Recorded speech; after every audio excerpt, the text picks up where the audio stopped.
Ada huduri, ada usuli.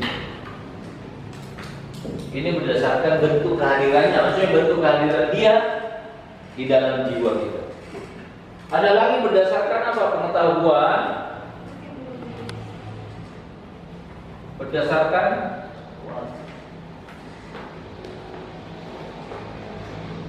sumber dan instrumennya.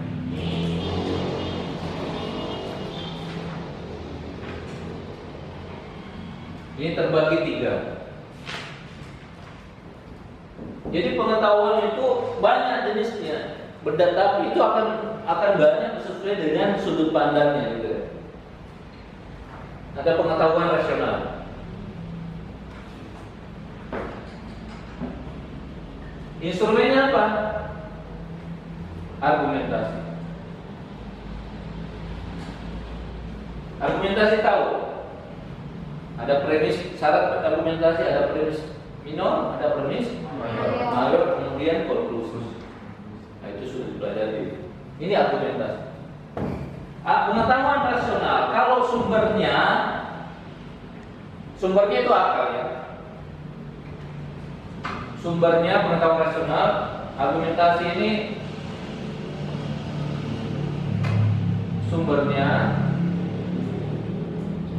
akal, instrumennya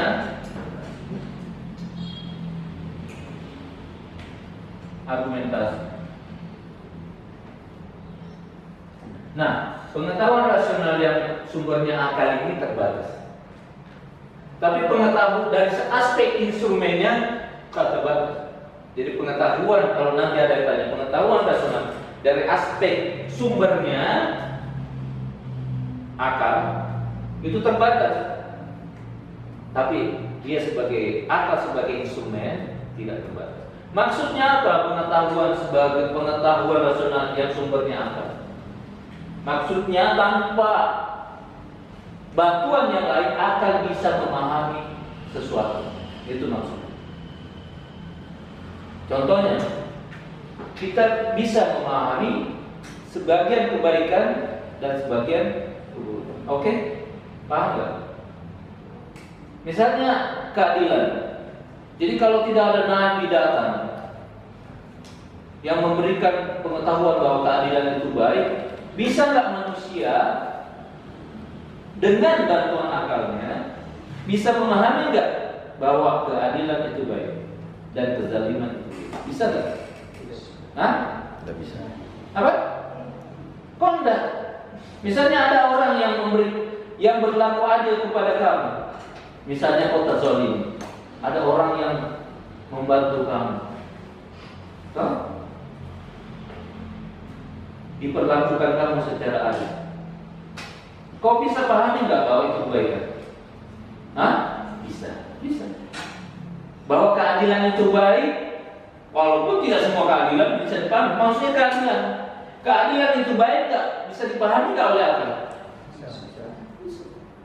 Keburukan atau kezaliman bisa nggak dipahami oleh akal bahwa itu buruk? Misalnya ada orang menzalimi, ada orang ambil tasmu, ada orang ambil HP-mu. Pasti kau mencari-mencari kan? Atau kau bilang terima kasih, atau kau laknat dia, kurang aja. Nah, apa yang kau lakukan kalau saya ambil HP-mu? Kau ridho nggak? Nah, berarti kau pahami bahwa itu satu keburukan. Kalau saya kasih duit kamu gimana? Nah, berarti kau pahami bahwa menolong itu adalah suatu. Kau pahami dari mana? Dari apa? Berarti akal bisa memahami, bisa mengetahui sesuatu, tapi terbatas. Ini yang dimaksud sumber. Kalau dia sebagai sumber terbatas. Jadi pengetahuan rasional sumbernya akal terbatas. Tapi kalau sebagai argumentasi, akal sebagai instrumen untuk mencari pengetahuan, dia tak terbatas. Karena datanya nanti macam-macam. Datanya nanti ada premis mayor, bisa dari Al-Quran, bisa dari sains. Premis mayornya juga bisa dari mana saja. Kan jadi akal itu hanya meramu saja. Jadi akal sebagai instrumen hanya meramu premis mayor dan premis minor dan merumuskan konklusi. Itu sebagai instrumen. Jadi harus dipahami. Akal sebagai sumber pengetahuan apa sih maksudnya? Akal sebagai instrumen pengetahuan apa maksudnya? Jadi kalau ada Wahabi, ada kelompok aliran dalam sudah menentang akal, itu akal sebagai sumber pengetahuan. Dia katakan bahwa akal mustahil mengetahui sesuatu tanpa diberitahu oleh Tuhan, tanpa ada wahyu, tanpa ada Al-Quran. Tapi kita kan sudah menegaskan bahwa ada sebagian yang bisa dipahami oleh akal tanpa bantuan Al-Quran, tanpa bantuan wahyu. Dia pahami sendiri.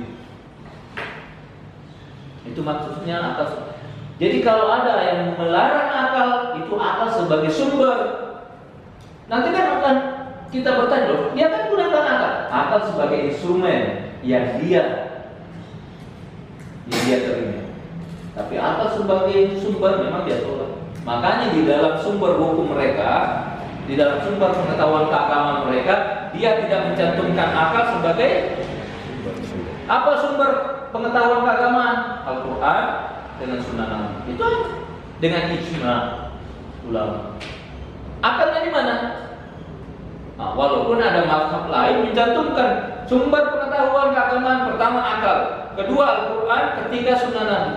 Itu ada yang begitu. Aliran Syiah Imamiyah dengan Mu'tazilah. Mu'tazilah itu Sunni. Tapi Mu'tazilah yang Sunni ini menempatkan akal sebagai sumber pengetahuan keagamaan. Ditempatkan nomor satu lagi akal, setelah itu Al-Quran, setelah itu. Kenapa? Karena akal yang bisa memahami bahwa ini benar-benar Al-Quran. Loh, kok pahami dari mana? Yang dari Al-Quran sendiri. Tidak mungkin kan? Harus dari akal sendiri. Walaupun dia akal sebagai sumber atau sebagai instrumen, tidak ada urusan. Tapi dia sebagai sumber pengetahuan dari satu sisi. Seperti itu. Ada lagi yang disebut pengetahuan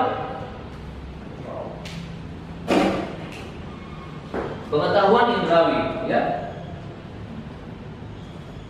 Sumbernya apa? Alam. Alam natural.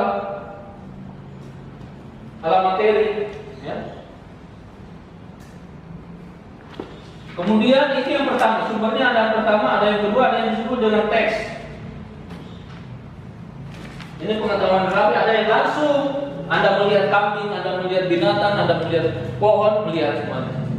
Anda dapatkan pengetahuan dari situ kan? Melalui apa? Indra lahiriah kita. Sumbernya alam. Tapi instrumennya nanti apa instrumennya? Indra lahiriah. Ini instrumen, alat, ya. Kamu melihat kambing dengan apa? Dengan mata, bukan dengan telinga. Kalau tidak ada matamu, kau bisa lihat kan? Bisa. Tapi saya bisa lihat. Itulah mengapa Ibnu Sina menyatakan man faqada ilma, man faqada hissan faqada ilma. Itu bahasa Arabnya. Mau diterjemahkan dalam bahasa Palu dalam Protestan. Barang siapa yang kehilangan indra lahiriah, kata Ibnu Sina, itu terjemah. Barang siapa yang kehilangan indra lahiriah akan kehilangan satu pengetahuan. Pengetahuan apa? Pengetahuan indra. Ya, iya dong. Anda tidak akan melihat warna. Anda tidak akan melihat keindahan wajah saya. Anda tidak akan melihat kedermawanan Wawan. Insya Allah dia setelah ini dia kasih duit kalian. Jadi makanya perlu dijaga itu indra lahiriah. Itu nikmat terbesar itu. Bayangkan kalau ada orang yang tidak bisa lagi merasakan apa-apa, dikasih coto, dikasihkan bakar, sama saja baginya, tidak ada manfaat. Padahal memang rasa itu hanya 10 cm. Setelah itu tidak ada lagi, keluar tidak ada urusan. Goodbye. Jadi ada teks, ada indrawi itu sumbernya alam natural materi. Langsung objeknya kan. Ini disebut objek ilmu. Ada teks. Teks di sini itu hanya seperti rambu. Bukan objek teks ini. Ada teks, ada objek teks. Itu nanti Anda harus bedakan. Misalnya, nah sekarang ini saya tulis misalnya di sini apa ya? Gunung. Ini kan teks. Bahasa Indonesianya gunung kan? Bahasa Bugisnya apa? Bahasa Floresnya apa? Gunung juga ya. Niru-niru ya. Gunung ini teks. Objek teksnya mana? Kalau lain. Ini seperti rambu. Ini seperti rambu. Biasa tak tahu kan rambu kan? Tertulis misalnya 100 meter ke depan ada gunung. Ini rambu. Ini bukan gunung. Ini rambu yang menunjukkan bahwa 100 meter ke depan ada gunung. Jadi ada teks, ada objek teks. Bedanya nanti kalau dalam sumber pengetahuan indrawi yang teks itu tidak langsung. Teks itu hanya rambu, petunjuk saja. Perlu lagi diverifikasi kan? Betulkah ada gunung di depan 100 meter? Jadi setiap teks itu tidak langsung otomatis benar. Itu bedanya kalau alam natural kan. Kalau alam natural kan saya lihat langsung kamu ada kan, langsung terverifikasi dengan sendirinya. Tapi kalau ada tulisan di sini, Wawan ada di kelas, tapi saya nggak lihat Wawan, perlu diverifikasi betul. Kan ada Wawan di kelas, oh lihat langsung, oh ada Wawan, dia betul. Berarti teks ini betul. Dia hanya petunjuk saja, mungkin benar, mungkin salah. Tapi kalau alam natural, objek itu langsung kan. Saya lihat kamu, saya lihat gunung, saya mendengar sesuatu, itu langsung. Tapi kalau teks, cuma bedanya teks itu lebih luas lagi. Saya bisa misalnya menceritakan tentang Jakarta yang belum pernah indah Jakarta, menceritakan. Tapi kan kalian gini-gini aja. Beda kalau kalian melihat langsung kan. Bisa jadi apa yang saya ceritakan tidak benar, perlu diverifikasi. Itu bedanya teks. Tapi ini termasuk pengetahuan indrawi. Kenapa? Karena kita kan membaca teks gunung. Ada nggak gunung? Apa itu gunung? Anda misalnya Anda baru lahir belum pernah tahu itu gunung apa. Gunung. Apa itu gunung? Anda kan bertanya apa itu gunung? Dijelaskan. Ditunjukkan oh itu sana oh ini. Selesai. Jadi ini hanya pengantar, ini hanya rambu yang memberikan kita nanti pengetahuan yang bersifat juga indrawi. Dan perlu verifikasi. Al-Quran yang ada ini yang tertulis misalnya, mana Al-Quran ini? Misalnya Al-Quran ini yang tertulis, ini termasuk teks, kan? Perlu diverifikasi. Benarkah ini? Tapi karena kita yakin Al-Quran itu tidak ada distorsi, dia mukjizat, maka apapun yang tertulis di situ adalah suatu kebenaran. Tapi nanti kembali lagi juga kepada pemahaman. Bedanya teks dengan non-teks, kalau teks akan muncul, akan melahirkan beragam pemahaman-pemahaman yang bisa jadi berbeda. Ya? Misalnya tentang apa yang disebut di dalam, misalnya di dalam Al-Quran disebut apa? Misalnya Alhamdulillahirabbil alamin. Ya. Itu dalam Al-Quran tertulis. Segala puji bagi Allah, Tuhan. Apa itu pujian? Apa itu ham? Ini perlu penerjemahan, perlu pemahaman kami. Seperti apa bentuknya itu pujian? Rabbul alamin. Rabb apa artinya? Alamin itu apa artinya? Itu akan melahirkan berbagai spektrum pemahaman yang luas. Itu bedanya teks kalau dengan melihat langsung. Tapi teks lebih luas daripada objek teks. Itu kelebihannya juga teks. Itu lebih luas. Misalnya saya melihat Wawan saya lihat lahirnya seperti ini. Tapi saya bisa menulis Wawan saat 2-3 jilid berkenaan dengan Wawan. Begitu luas ini. Tapi kalau saya lihat secara indrawi ya begini-gini aja. Belum nikah. Belum ada keberanian. Saya tidak bermaksud meneror ya, tapi memang ada, walaupun ada tujuannya sih. Ini pengetahuan kami, dipahami? Nah, ada lagi yang disebut pengetahuan intuisi. Ketawa terus. Itu tanda bahagia. Ketawa itu rambu, menunjukkan bahagia. Intuisi sumbernya apa? Ya, sumbernya hati. Instrumennya apa? Pensucian jiwa. Jiwa kalau disucikan dia seperti cermin, akan menampakkan apa-apa yang ada di depan. Yang cermin kan gitu kan?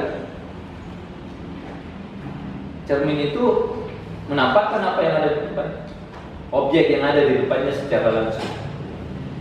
Ya. Nanti di sini jadi pengetahuan ini ini tadi sumber terbatas, ini pengetahuan indrawi, sumbernya juga terbatas, instrumennya juga terbatas. Tadi di pengetahuan rasional sumber terbatas, instrumennya tak terbatas. Di dalam pengetahuan indrawi sumbernya terbatas, di alam materi kan terbatas, ya? Sumbernya terbatas, teks juga terbatas, bagaimanapun luas. Indra lainnya terbatas, kan? Misalnya saya hanya mampu melihat sekian 100 meter ke depan, Pak Wawan 1 kilometer, hebat ya. Ada orang namanya bionik ya, orang ini. Jadi kegiatan itu bisa sampai sekian ratus kilometer ya. Ada juga pendengaran bionik, itu lain. Tapi bagaimanapun kan terbatas. 100, anggaplah 100 km. 100 km tidak ada apa-apa. Itu hanya dari sini ke Parepare, belum ke Proles. Dia tidak bisa melihat, dan terbatas. Jadi pengetahuan yang karakternya adalah sumbernya terbatas dan instrumennya terbatas. Pengetahuan intuisi bagaimana? Pengetahuan intuisi hati itu terbatas. Tapi pensucian jiwa tak terbatas. Sampai kapan tidak jelas. Bahkan setelah dunia pun masih ada proses-proses seperti itu. Nah, yang pertama ini karakternya, sifatnya pengetahuan rasional bersifat universal. Seluruh pengetahuan rasional pasti universal. Itu pasti. Kalau dikatakan pengetahuan rasional, pasti universal. Contohnya apa? Definisi tentang manusia. Manusia adalah hewan yang berakal. Itu pengetahuan rasional. Kemudian pengetahuan indrawi dan pengetahuan intuisi itu bersifat partikular. Apa yang saya saksikan ini partikular, Wawan ini. Apa yang saya baca pun teks itu, walaupun teksnya bersifat, ada nanti teks bersifat universal, yang saya baca itu kan bersifat partikular tetap. Walaupun nanti diabstraksi oleh akal bersifat. Tapi nanti kemudian bagi akal, nah sumbernya di sini nanti instrumennya. Ini semua pengetahuan indrawi dan intuisi itu menjadi sumber, itu menjadi data bagi akal. Di mana nanti dari situ akal bisa mencari, meluaskan pengetahuan rasional. Jadi data-data yang bersifat partikular ini dari pengetahuan indrawi dan intuisi itu menjadi data bagi akal untuk mengelola dan abstraksi, merumuskan suatu pengetahuan yang bersifat rasional. Itu sebenarnya sudah dipelajari di sumber pengetahuan modal. Bagaimana kerja akal? Kerja akal itu ada 4 ya. Paham sudah? Kerja akal? Kerja akal itu ada 4. Yang pertama abstraksi. Yang kedua, apa? Analisa. Yang ketiga, menggabungkan. Yang keempat adalah komparasi. Kerja akal.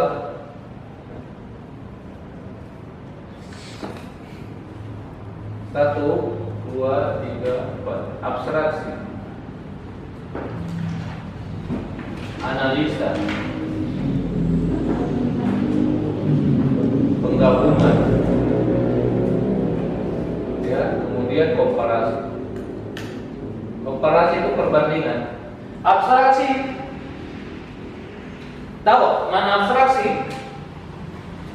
Hah? Abstraksi itu, jadi misalnya dari sekian data, dari sekian individu-individu ini, individu manusia misalnya A, B, C. Jadi indera kan melihat ini 1, 2, 3. Mata kita melihat, misalnya saya melihat ini 1, 2, 3. Saya masuk ke fakultas penyimpanan saya. Oke, fakultas khayal, fakultas penyimpanan memori. Kemudian nanti dari sini akal mengambil hal-hal yang bersifat homogennya. Ya, apa sifat-sifat yang sama dari ketiga orang yang saya lihat ini? Oke, dia ambil yang samanya, dia singkirkan yang bedanya. Heterogennya dia singkirkan. Misalnya dari 3 pria yang saya lihat ini, ada gemuk, ada kurus, ada menengah kan? Secara kuantitas. Ada lagi yang tinggi, pendek, menengah. Itu kan secara kuantitas semuanya. Itu saya pisahkan. Ada rambutnya keriting, ada yang lurus, ada yang ombak kan?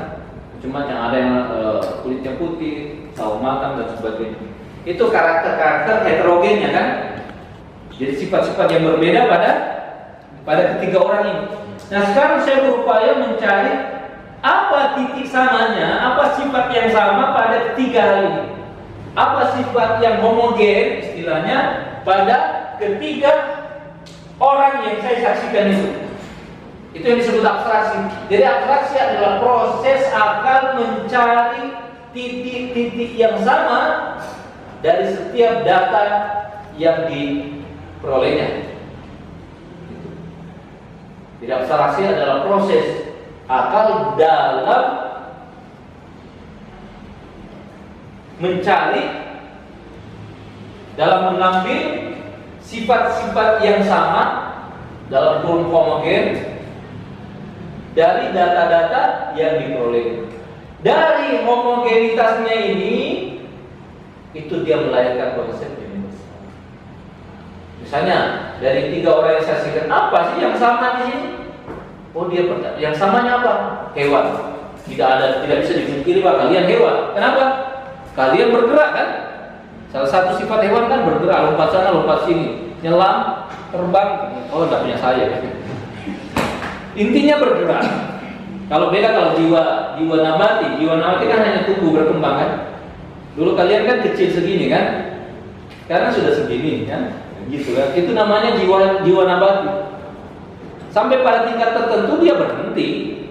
Pohon yang pada 4 meter sudah berhenti. Kalian tidak akan mungkin terus panjang sampai 1 kilometer ke atas, tidak mungkin kan. Ada batasannya jiwa nabati. Jiwa hewani adalah gerak, perpindahan.